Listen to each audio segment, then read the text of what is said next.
Bonjour, bonsoir chez vous, en Afrique, en Europe, en Amérique, en Asie et partout dans le monde. C'est votre frère Bib qui revient avec une autre vidéo, toujours dans ma série en Afrique et ailleurs, qui est aussi donc le titre de ma chaîne YouTube. Aujourd'hui, pour cette vidéo, j'aimerais parler de Barack Obama. Je pense que vous connaissez tous Barack Obama. Barack Obama était donc le 44e président des États-Unis et aussi le premier président afro-descendant de ce pays. Alors, quand Barack Obama est arrivé au pouvoir, c'était oulala, c'était des trompettes, c'était la joie, c'était l'espoir pour le monde, pour l'Afrique, pour les hommes afro-descendants, donc tous les descendants d'Afrique, les hommes dits noirs de partout dans le monde. C'était donc c'était de l'engouement, mais c'était la fête, c'était une énergie indescriptible. Il y avait l'espoir parce que bon, on a eu un premier président noir qui est arrivé au pouvoir. L'Afrique a eu l'espoir, bien sûr les États-Unis, l'Europe. Il était célébré un peu de partout, jusqu'au Japon. Jusqu'au Japon, on a célébré Barack Obama qui est arrivé à peser ces tensions qui existaient un peu dans le monde contre les États-Unis parce que il avait succédé donc à George Bush et vous savez le mandat de George Bush était des plus désastreux. Il a mené ce pays en guerre contre l'Irak. Et une guerre basée sur le mensonge, une guerre basée sur la Libye telle que l'Irak avait des armes de destruction massive. Et on a tous compris que après donc l'assassinat de Saddam Hussein, ce pays n'avait pas des armes de destruction massive. Et donc George Bush avait plongé les États-Unis ou encore le monde dans une crise financière. Alors quand Barack Obama est arrivé, les États-Unis subissaient une crise financière. Il y avait donc la chute de la bourse. Il y avait une crise au niveau une crise immobilière. Il y a eu la montée des clochards, le nombre de clochards avait augmenté aux États-Unis et il y a eu plein de entreprises qui avaient fermé les portes pour toujours. Alors, il est arrivé Barack Obama dans cette économie qui n'était pas bonne. Alors, il avait le devoir de remonter l'économie. Et au regard de cet engouement, quand il est arrivé Barack Obama, tout de suite, sans avoir rien fait du tout, on lui a décerné le prix Nobel de la paix. Bon, pour des gens un peu éveillés comme moi, je me suis dit, tiens, prix Nobel de la paix, ben, qu'est-ce qu'il a fait? Le gars vient d'arriver au pouvoir. Pourquoi est-ce qu'on lui décerne un prix Nobel de la paix? J'ai trouvé ça suspect. Bon, ça c'est un autre sujet.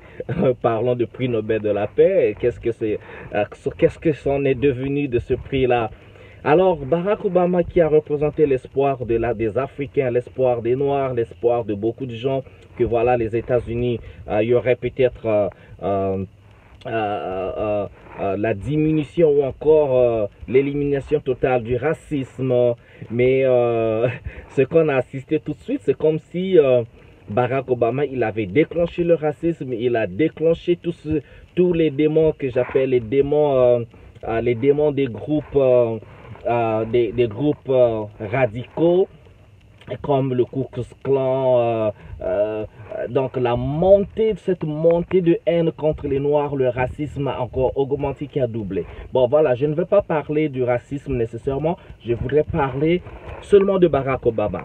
Donc c'était ce type qui a représenté l'espoir des Africains qui tout de suite surtout après sa troisième année de présidence, on a tout de suite remarqué que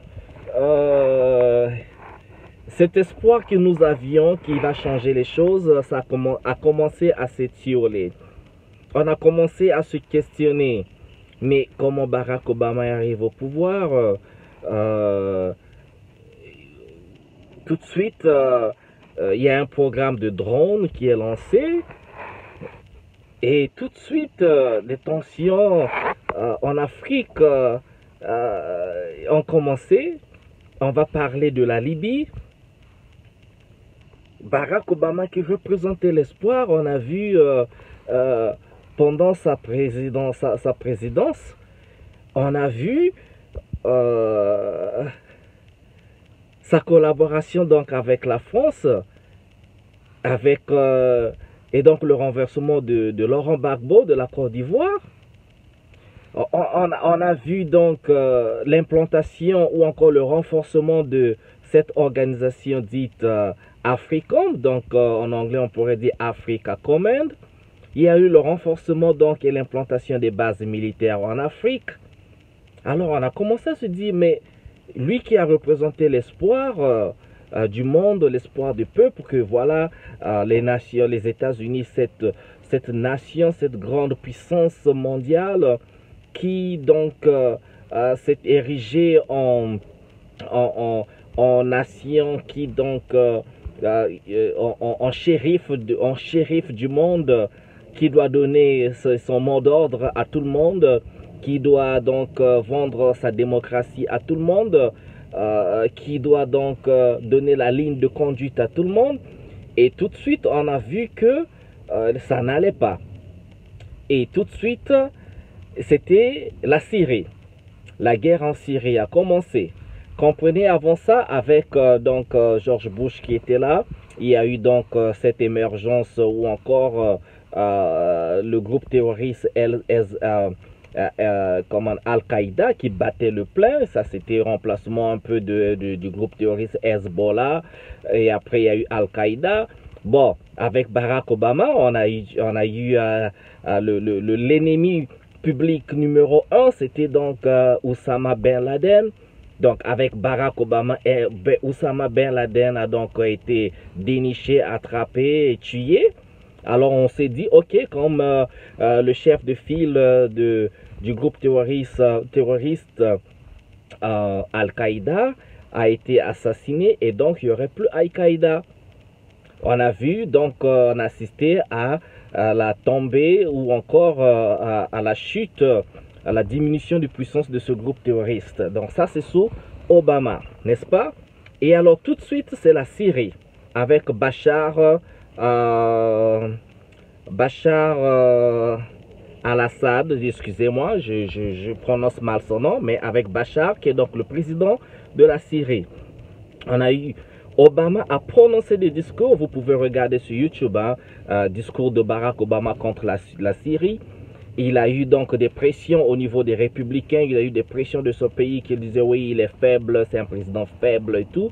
Alors Barack Obama avait décidé d'envoyer des missiles en Syrie. Et donc c'était le mot d'ordre était lancé, il fallait donc démettre le président Bachar de ses fonctions.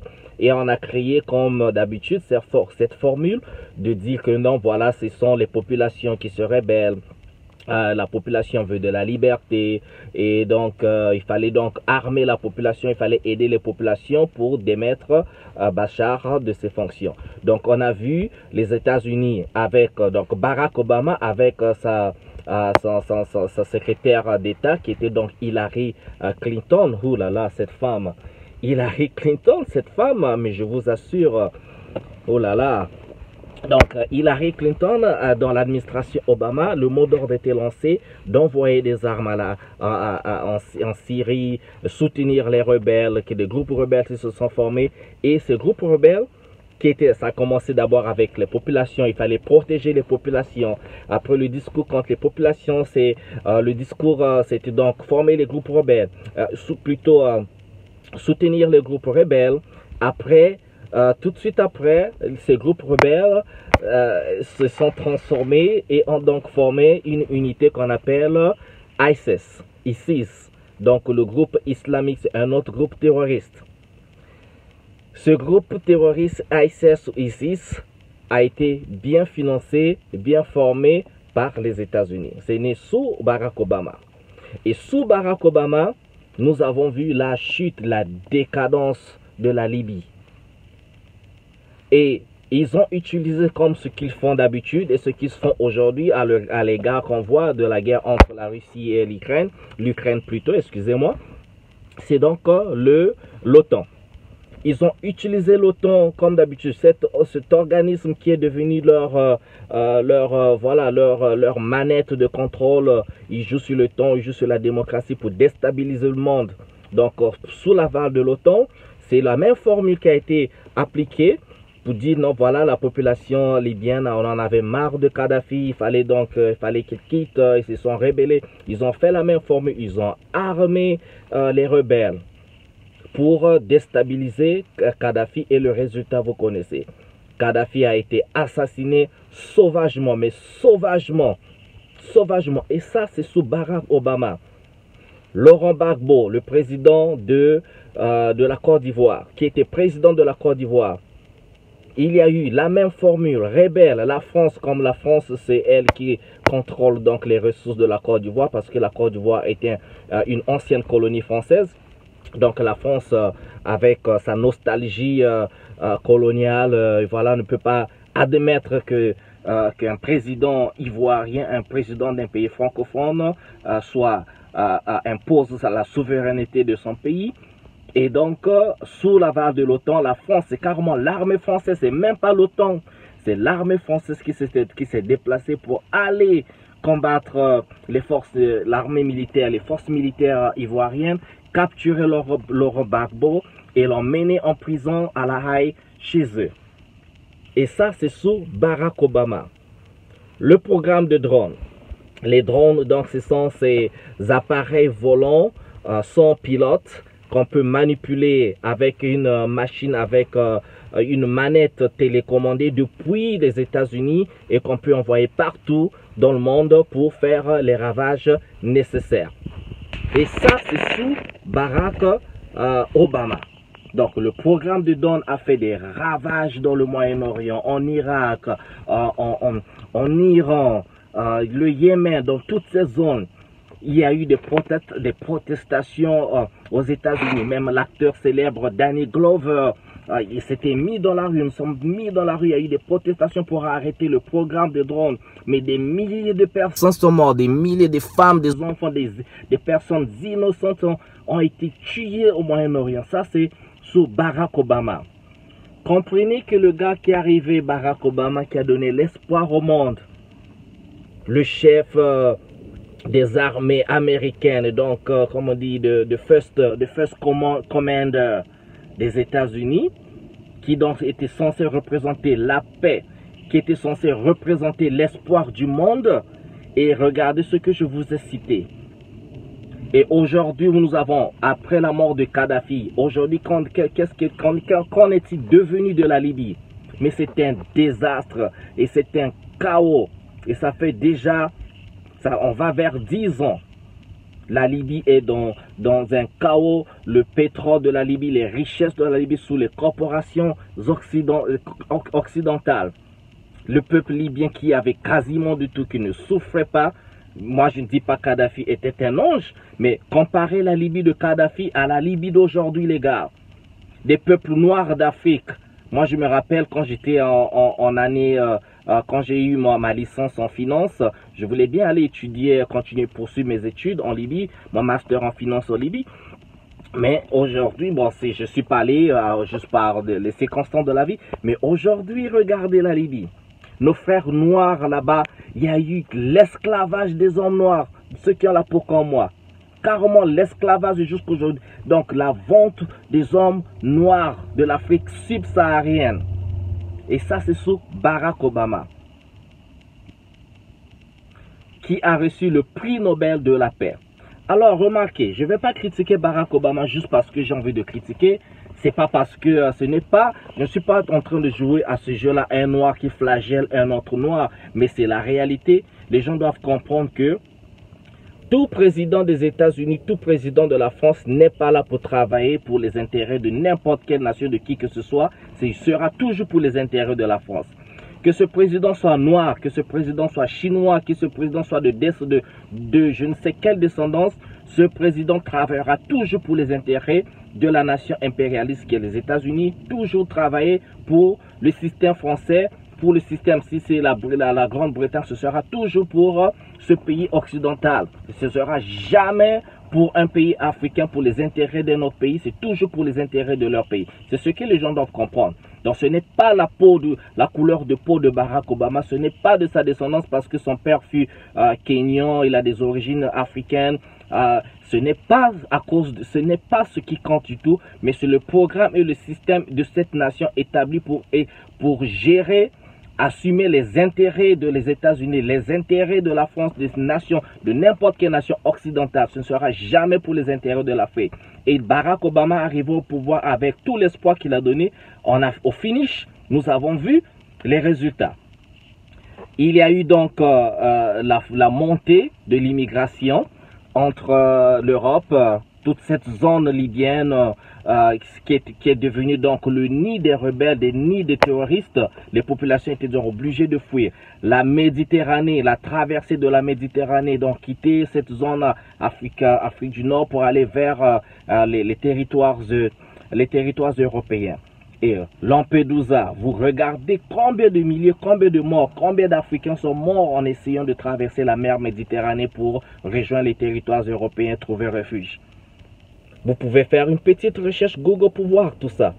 Et ça, c'est sous Barack Obama, celui qui nous a donné l'espoir. Et encore, je vais parler de Barack Obama s'il voulait bien mériter ce prix Nobel de la paix. Mais après qu'il ait fini ses 2 mandats, avez-vous vu Barack Obama prendre une initiative quelconque pour lutter contre la guerre, pour militer pour la paix dans le monde?